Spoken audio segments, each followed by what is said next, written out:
Hi,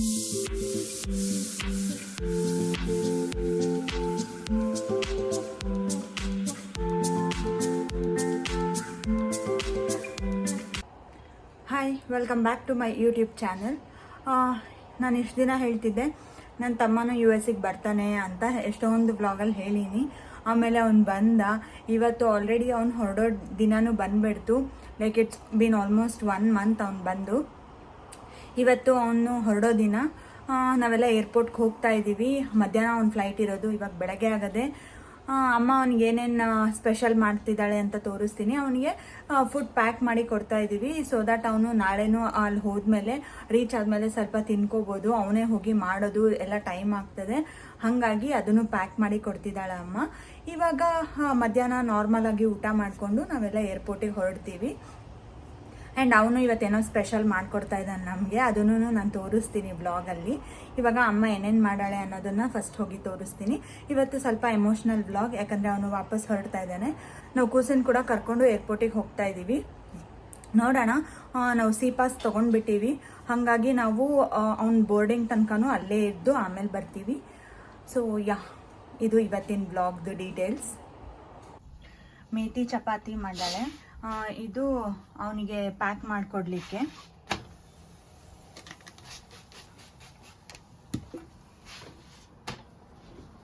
and ಏನಮ್ಮ ಇದು? ಪಾಲಕೂರ ಉಲ್ಲಿ ಖಾರಂ. ಪಾಲಕರ ಉಲ್ಲಿ ಪಾಲಕೂರ ಉಲ್ಲಿ ಖಾರಂ ಅಂದ್ರೆ ಪಾಲಕ್ ಪ್ಲಸ್ ಆನಿಯನ್ ಸಬ್ಜಿ. ಇದೊಂದು ಸ್ಪೆಷಲ್ ಸಬ್ಜಿ ಇವತ್ತು ಮಧ್ಯಾಹ್ನಕ್ಕೆ. ಆಮೇಲೆ ಇದು ಸೋರೆಕಾಯಿ ಬಾಟಲ್ ಗಾರ್ಡ್ದು ತವಿ ರಸಂ. ಇನ್ನು ಕುಕ್ಕರಲ್ಲಿ ಅನ್ನ. 375 ಡಿಗ್ರೀಸ್ ಓವನ್ ಪ್ರೀ ಹೀಟಿಗೆ ಇಟ್ಟಾನೆ ಇವಾಗ ಫಸ್ಟ್. ಇವತ್ತು ನಾವು ಕಪ್ ಕೇಕ್ ಮಾಡ್ತಿದ್ದೀವಿ. ಕಪ್ ಕೇಕ್ ಈ ಸೈಜ್ 10 to 12 ಕಪ್ ಕೇಕ್ ಆಗೋಷ್ಟು ನಾವು ಇಂಗ್ರೀಡಿಯೆಂಟ್ಸ್ ಹೇಳೋದು ಇವಾಗ. 1 cup buttermilk, this is 1 cup.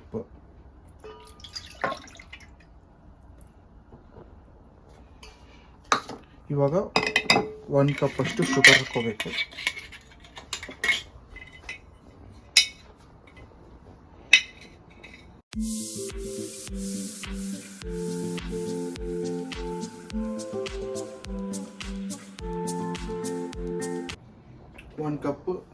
One cup sugar.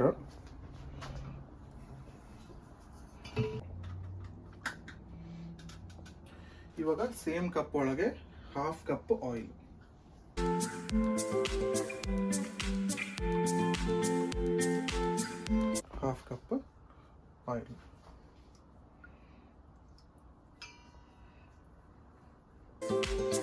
Butter milk replaces egg, ಅದಕ್ಕೆ ನಾವು ಬಟರ್ ಮಿಲ್ಕ್ ಹಾಕಿವಿ. ಇವಾಗ ಇದನ್ನು ನಾವು ಅಟ್ಲೀಸ್ಟ್ 5 minutes ಬೀಟ್ ಮಾಡಬೇಕು. ಇದ್ರ ಒಳಗೆ ಶುಗರ್ ಮತ್ತು ಆಯಿಲ್ ಎಲ್ಲ ಬಟರ್ ಮಿಲ್ಕ್ ಒಳಗೆ ಮಿಕ್ಸ್ ಆಗಿಬಿಡ್ಬೇಕು. ಹಿಂಗೆ ಮುಟ್ಟಿ ನೋಡಿದರೆ ಸಕ್ಕರೆ ಏನು ಬರಬಾರ್ದು, ಫುಲ್ ಎಲ್ಲ ಮಿಕ್ಸ್ ಆಗಿರಬೇಕು. ಸೊ ಆವಾಗ ಡನ್ ಅಂತ. 1/2 ಸ್ಪೂನ್ ಅಷ್ಟು, ಟೇಬಲ್ ಸ್ಪೂನ್ ಅಷ್ಟು ವೆನಿಲಾ ಎಸೆನ್ಸ್ ಕೂಡ ಇದರೊಳಗೆ ಹಾಕ್ಕೊಂಡು ಆಮೇಲೆ ಮಿಕ್ಸ್ ಮಾಡ್ಕೋಬೇಕು.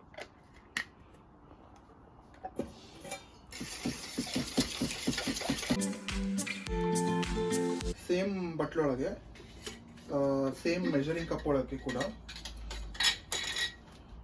1 cup ಮೈದಾ ಹಾಕಬೇಕು.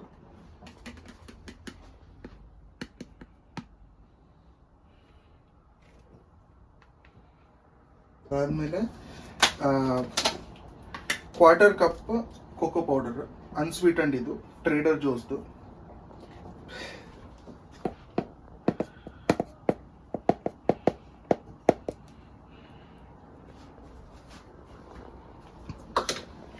Half teaspoon baking powder ಹಾಕಬೇಕು. ಅದಾದಮೇಲೆ 1/4 ಟೀ ಸ್ಪೂನ್ ಬೇಕಿಂಗ್ ಸೋಡಾ ಹಾಕಬೇಕು.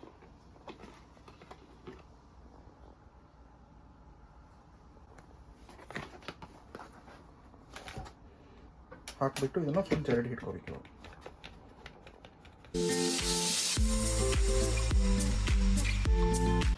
ಜರಡಿ ಹಿಡಿದ ಮೇಲಿಂದಿದು ಇದನ್ನು ಲೈಟಾಗಿ ಕಲಿಸ್ಬೇಕು, ಜಾಸ್ತಿ ಓವರ್ ಎಕ್ಸೆಸಿವ್ ಕಲಿಸೋದು ಬೇಡ. ಹಿಂಗೆ ಫೋಲ್ಡ್ ಮಾಡಿದರೆ ಸಾಕು. ಒಂದು 5 ಮಿನಿಟ್ಸ್ ಆಗ್ತದೆ ಇದೆಲ್ಲ ಮಿಕ್ಸ್ ಆಗಲಿಕ್ಕೆ. ಫುಲ್ ಮಿಕ್ಸ್ ಮಾಡ್ಕೋಬೇಕು.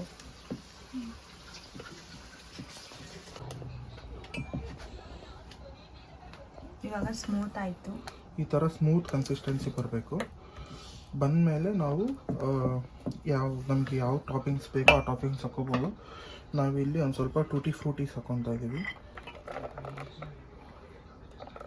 1/4 ಕಪ್. ಅದಾದಮೇಲೆ ಒಂದು ಸ್ವಲ್ಪ ಗೋಡಂಬಿ ಹಾಕ್ಕೊತಾ ಇದ್ದೀವಿ. ಇದನ್ನು ಹೀಗೆ ಕೋರ್ಸಾಗಿ ಕಟ್ ಮಾಡಿಬಿಟ್ಟು ಹಾಕ್ತಾ ಇರೋದು.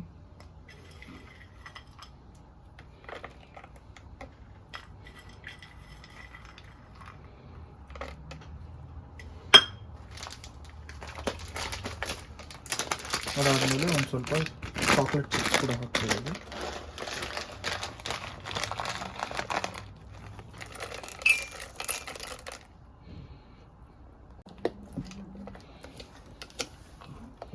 ಇದನ್ನು ಫುಲ್ ನೀಟಾಗಿ ಮಿಕ್ಸ್ ಮಾಡಿಕೊಂಡು ನಾವು ತೊಗೊಂಬಂದಿರೋ ಮೌಲ್ಡಲ್ಲಿ ಹಾಕಿ ಓವನಲ್ಲಿ ಇಡಬೇಕು. ನೆಕ್ಸ್ಟ್ ಅದಕ್ಕೇನು ಹಚ್ಚೋದಿಲ್ಲ, ಹಾಗೆ ಹಾಕೋದಾ? ಅದು ಡೈರೆಕ್ಟ್. ಟಾಪಿಂಗ್ಸ್ ಎಲ್ಲ ಹಾಕಿದ ಮೇಲೆ ಈ ಥರ ಕನ್ಸಿಸ್ಟೆನ್ಸಿ ಬರಬೇಕು. ಈ ಥರ ಕನ್ಸಿಸ್ಟೆನ್ಸಿ ಬಂದರೆ ಅದು ನೀಟಾಗಿ ರೈಸ್ ಕೂಡ ಆಗ್ತದೆ. ನಮ್ಮದು ಓವನ್ ಕೂಡ ಪ್ರೀ ಹೀಟ್ ಆಗಿದೆ ಇವಾಗ. ಸೊ ಡೈರೆಕ್ಟ್ ಅದರಲ್ಲಿ ಇಡಬೇಕು. ಇವಾಗ ಮಾಡಿರೋ ಮಿಕ್ಸರ್ನ ಈ ಮೌಲ್ಡ್ ಒಳಗೆ ಹಾಕೋಣ. ಮೌಲ್ಡ್ ಒಳಗೆ ಫುಲ್ ಹಾಕೋದು ಬೇಕಾಗಿಲ್ಲ, ಒಂದು 50 to 75% ಫುಲ್ ಮಾಡಿದರೆ ಸಾಕು.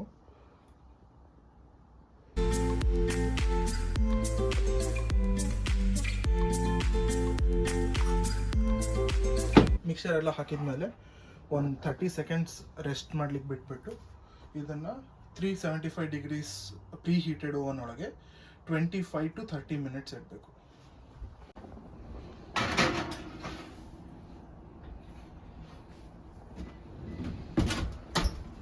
ಇವಾಗ ನಾವಿಲ್ಲಿ ಟೈಮರ್ ಸೆಟ್ ಮಾಡೋಣ 25 ಮಿನಿಟ್ಸ್ಗೆ.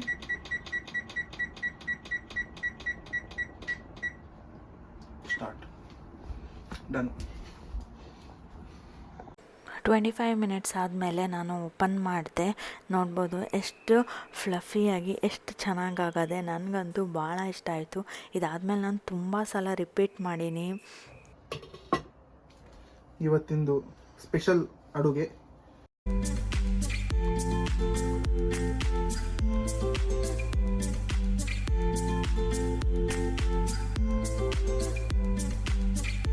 ಸಾಗರ್ ಕೂಡ ನಿಖಿಲ್ಗೆ ಒಂದು ಡಿಶ್ ಮಾಡಿಕೊಡ್ತಾ ಇದ್ದಾರೆ. ಇದು ವೀಗನ್ ಪ್ಯಾಟಿ.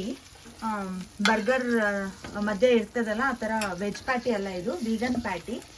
ಇದನ್ನು ಫ್ರೋಝನ್ ತೊಗೊಂಡು ಬಂದಿಟ್ಟಿರ್ತೀವಿ. ಇದು ನಾವೇ ಮಾಡ್ಕೋಬೇಕು. ಸಾಗರ್ ಇದನ್ನು ನಿಖಿಲ್ಗೆ ಮಾಡಿ ಕೊಡ್ತಾ ಇದ್ದಾರೆ.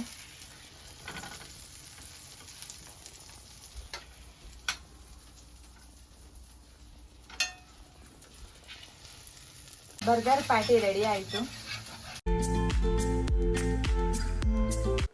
ಅವನು ಹೊರಡೋ ಮುಂಚೆ ರಕ್ಷಾಬಂಧನ ಇರಲಿಲ್ಲ, ಬಟ್ ಅವ್ನು ಹೊರಟ ಮೇಲೆ ಇತ್ತು. ಹಾಗಾಗಿ ಅವ್ನು ಹೊರಡೋ ದಿನಾನೇ ನಾನು ರಾಖಿ ಕಟ್ಟಿ ನಾನು ರಕ್ಷಾಬಂಧನ ಸೆಲೆಬ್ರೇಟ್ ಮಾಡಿದೆ. ಬಿಕಾಸ್ ಅವ್ನು ಮತ್ತೆ ಅಲ್ಲಿ ಹೋದ್ಮೇಲೆ ನಾನು ಕೊಟ್ಟು ಕಳಿಸಿರ್ತೀನಿ.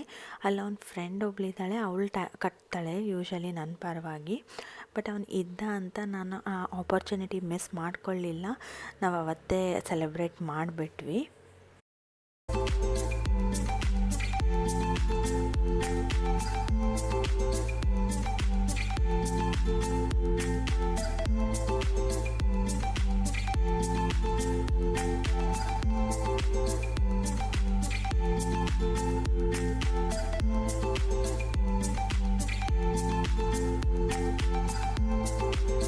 ಈಗ ಏರ್ಪೋರ್ಟಿಗೆ ಬಂದ್ವಿ. ಸೆಕ್ಯೂರಿಟಿ ಆಯಿತು ಎಲ್ಲರದು.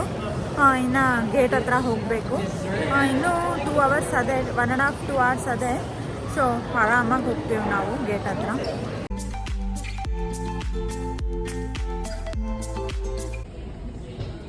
ಎಸ್ ಗೇಟಲ್ಲಿರೋದು. ಸೊ ಟ್ರೈನಲ್ಲಿ ಹೋಗ್ಬೇಕು ಇವಾಗ. ಎ ಗೇಟ್ ಹತ್ರ ಇದ್ದೀವಿ. ಇವಾಗ ಟ್ರೈನ್ ಬರ್ತದೆ, ಎಸ್ ಗೇಟಿಗೆ ಹೋಗ್ಬೇಕು ನಾವು. ಹೌದು.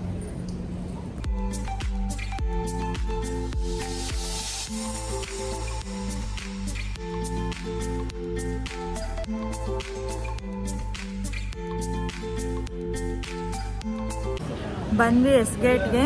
ನಾವು ಎಲಿವೇಟರ್ ಹುಡುಕ್ತಾ ಇದ್ದೀವಿ ಇವಾಗ, ಬಿಕಾಸ್ ಯಾವಾಗಲೂ ಎಸ್ಕಲೇಟ್ರಲ್ಲಿ ಹೋಗ್ಬಿಡ್ತಿದ್ವಿ. ಇವಾಗ ಸಿಕ್ತು ಎಲಿವೇಟರ್ ಎಲ್ಲದೆ ಅಂತ, ಅದರಲ್ಲಿ ಹೋಗ್ತಾ ಇದ್ದೀವಿ. ಎಲ್ಲರೂ ಹೋಗ್ಬೇಕು, ಎಲ್ಲರೂ.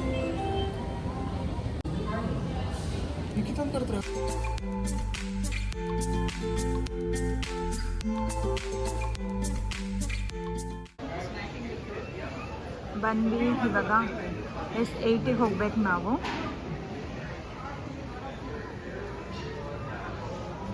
ಏರ್ಲಿಂಗಸ್ ಫ್ಲೈಟ್ ನಮ್ಮದು, ನಿಖಿಲ್ದು. ಸೊ ಅಲ್ಲಿಗೆ ಹೋಗ್ತೀವಿ.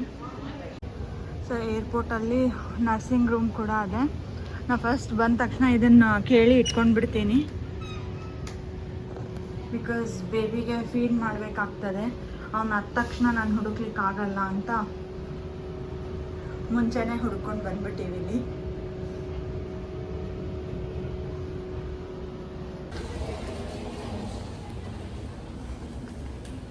ನಾನು ಸಾಗರ್ ಇಬ್ಬರೇ ಬಂದ್ವಿ ಹುಡುಕೊಂಡು.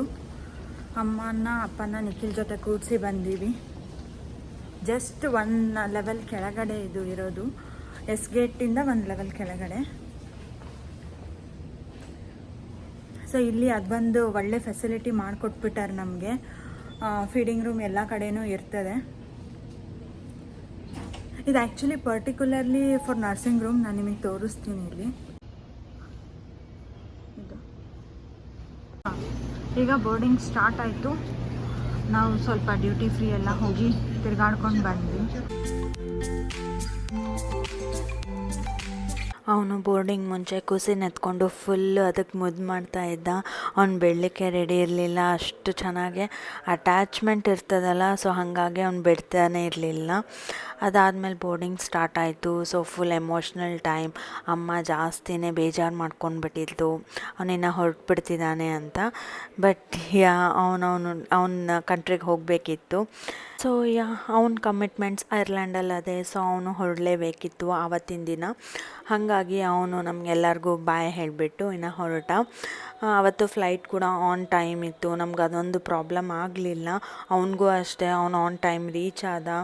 ಆ ಟೈಮಲ್ಲಿ ತುಂಬ ಡಿಲೇ ಆಗ್ತಾಯಿತ್ತು ಫ್ಲೈಟ್ಸ್. ಬಟ್ ಲಕ್ಕೀಲಿ ಅವ್ನ ಫ್ಲೈಟ್ಸ್ ಯಾವುದೂ ತೊಂದರೆ ಇಲ್ದಂಗೆ ನಮಗೆ ಬಂತು. ಸೊ ಹಾಗಾಗಿ we were happy for that. ಕೂಸ್ ಕೂಡ ಇತ್ತಲ್ಲ, ನಾವು ಜಾಸ್ತಿ ಟೈಮ್ ಇಲ್ಲೇನು ಇರಲಿಲ್ಲ. ಅವ್ನು ಹೊರಟ ತಕ್ಷಣ ನಾವು ಹೊರಡೋಣ ಅಂತಲೇ ಇದ್ವಿ. ಸೊ ಇವಾಗ ಒಂದು ಬೋರ್ಡಿಂಗ್ ಅದೇ. ಆ್ಯಂಡ್ ಸ್ಟಾರ್ಟಿಂಗಲ್ಲಿ ಓಲ್ಡ್ ವ್ಲಾಗ್ ಅಂತ ಹಾಕಿದೆ. ನಂದು ಆಲ್ರೆಡಿ ಓಲ್ಡ್ ಸಬ್ಸ್ಕ್ರೈಬರ್ಸ್ಗೆ ಗೊತ್ತಿರ್ತದೆ ಯಾಕೆ ಅಂತ. ನಾನು ನ್ಯೂ ಸಬ್ಸ್ಕ್ರೈಬರ್ಸ್ಗೆ ಇನ್ನೊಂದು ಸಲ ಹೇಳ್ತೀನಿ. ಇದು ನಂದು ಪ್ರೆಗ್ನೆನ್ಸಿ ಆದಮೇಲೆ ನಾನು ಈ ವಿಡಿಯೋ ಶೂಟ್ ಮಾಡಿ ಇಟ್ಕೊಂಡಿದ್ದು. ಅಂದರೆ ಅರೌಂಡ್ ಜುಲೈ ಆಗಸ್ಟ್ ಆ ಟೈಮಲ್ಲಿ ಮಾಡಿ ಇಟ್ಕೊಂಡಿದ್ದು. ನಾನು ಇವಾಗ ಅಪ್ಲೋಡ್ ಮಾಡ್ತಾಯಿದ್ದೀನಿ. ನನಗೆ ಎಡಿಟ್ ಮಾಡಲಿಕ್ಕೆಲ್ಲ ಟೈಮೇ ಸಿಗ್ತಾ ಇಲ್ಲ, ಬಿಕಾಸ್ ಸ್ಲೀಪ್ಲೆಸ್ ನೈಟ್ಸ್ ಎಲ್ಲ ನಡೀತಾ ಇದಲ್ಲ ಇವಾಗ ನನಗೆ. ಸೊ ಹಾಗಾಗಿ ಮಗುನ ಬಿಟ್ಟು ನಾನು ವ್ಲಾಗ್ ಎಡಿಟ್ ಮಾಡ್ಲಿಕ್ಕೆ ಆಗ್ತಾಯಿಲ್ಲ. ಆ್ಯಂಡ್ ನಾನು ಮೋಸ್ಟ್ ಆಫ್ ದ ಟೈಮ್ ಅವನ ಜೊತೆನೇ ಸ್ಪೆಂಡ್ ಮಾಡ್ತಾ ಇದ್ದೀನಿ. ಹಾಗಾಗಿ ನಾನು ಲೇಟಾಗಿ ಅಪ್ಲೋಡ್ ಮಾಡ್ತಾ ಇದ್ದೀನಿ. ಸೊ ಇನ್ ಕೇಸ್ ನಾನು ನ್ಯೂ ವ್ಲಾಗ್ ಏನಾದರೂ ನಾನು ಅಪ್ಲೋಡ್ ಮಾಡಬೇಕು ಅಂದರೆ ಅದಕ್ಕೆ ಲೇಟೆಸ್ಟ್ ವ್ಲಾಗ್ ಅಂತ ಹಾಕಿರ್ತೀನಿ. ಇಲ್ಲ ಅಂದರೆ ನಾನು ಓಲ್ಡ್ ವ್ಲಾಗ್ ಅಂತ ಸ್ಟಾರ್ಟಿಂಗಲ್ಲೇ ಕೊಟ್ಬಿಟ್ಟು ಅದನ್ನೇ ಅಪ್ಲೋಡ್ ಮಾಡ್ತಾ ಇದ್ದೀನಿ. ಬಿಕಾಸ್ ನಾನು ಆಲ್ರೆಡಿ ತುಂಬ ಮೆಮೊರೀಸ್ ಎಲ್ಲ ಶೂಟ್ ಮಾಡಿ ಇಟ್ಕೊಂಡಿನಿ, ಅದೆಲ್ಲನೂ ಅಪ್ಲೋಡ್ ಮಾಡಬೇಕು ಅಂತ. ಹಾಗಾಗಿ ಇದು ನಡೀತಾ ಇರೋದು ಇವಾಗ. ಸೊ ಅವನು ಹೊರಟ, ನಾವು ಕೂಡ ಇವಾಗ ಮನೆಗೆ ಹೋಗ್ತಾ ಇದ್ದೀವಿ. ತುಂಬಾ ಟೈಮ್ ಆಗಿಬಿಟ್ಟಿತ್ತು, ಆಲ್ಮೋಸ್ಟ್ ಕತ್ಲಾಗ್ತಾ ಬಂದಿತ್ತು. ಮನೆಗೆ ಹೋಗಿ ನಾವು ರೆಸ್ಟ್ ಮಾಡಿದ್ವಿ. ಸೊ ನಿಮ್ಮೆಲ್ಲರಿಗೂ ಈ ನನ್ನ ವ್ಲಾಗ್ ಇಷ್ಟ ಆಯಿತು ಅಂತ ಅಂದ್ಕೊತೀನಿ. ಇಷ್ಟ ಆಗಿದರೆ ಪ್ಲೀಸ್ ಲೈಕ್ ಮಾಡಿರಿ, ಶೇರ್ ಮಾಡಿರಿ ಮತ್ತು ಸಬ್ಸ್ಕ್ರೈಬ್ ಮಾಡ್ಕೊಳ್ರಿ. ಮುಂದಿನ ವೀಡಿಯೋ ಅಲ್ಲಿ ಬೇಗನೆ ಸಿಗೋಣ. ಸೊ ಬಾಯ್ ಬಾಯ್.